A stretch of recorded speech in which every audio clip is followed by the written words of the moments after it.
everyone, I'm Yulical Z. Moralde, a BSN math student, and today I'm going to discuss the step-by-step method in demonstrating non-parametric procedure. So there are 8 steps in demonstrating non-parametric procedures.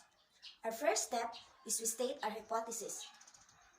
So for us to know what our hypothesis is, we start by asking questions and rephrase the questions in a form that assumes no relationship between the variables.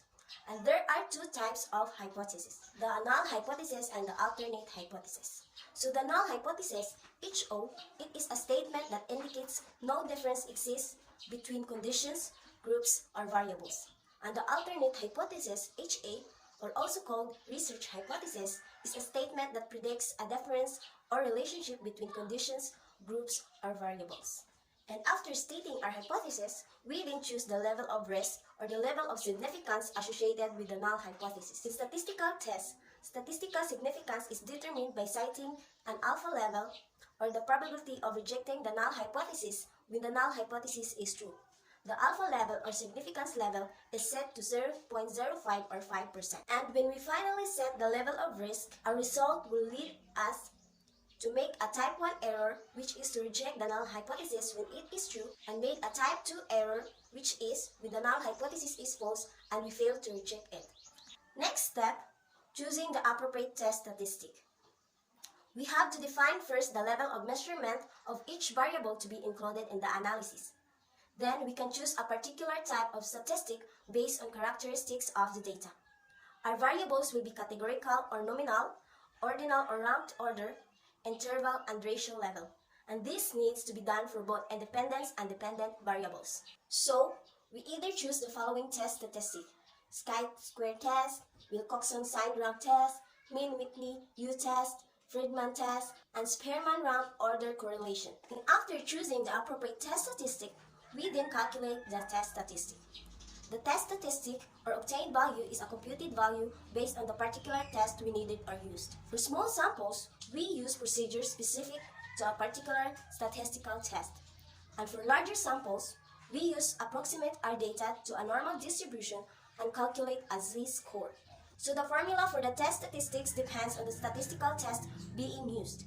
Generally, the test statistics is calculated as the pattern of our data, the correlation between variables or the difference between groups divided by the variance in our data or the standard deviation. And our next step is determining the value needed for rejection of the null hypothesis using the appropriate table of critical values for the particular statistics. For finding our critical value using a table, we may require to use data characteristics as the degrees of freedom, number of measurements, and or number of groups, or the level of risk or alpha. For small samples, we refer to a table of critical values, and each table provides a critical value for which we compare a computed test statistics. And for large samples, we determine a critical region based on the level of risk or the level of significance associated with the null hypothesis, or alpha.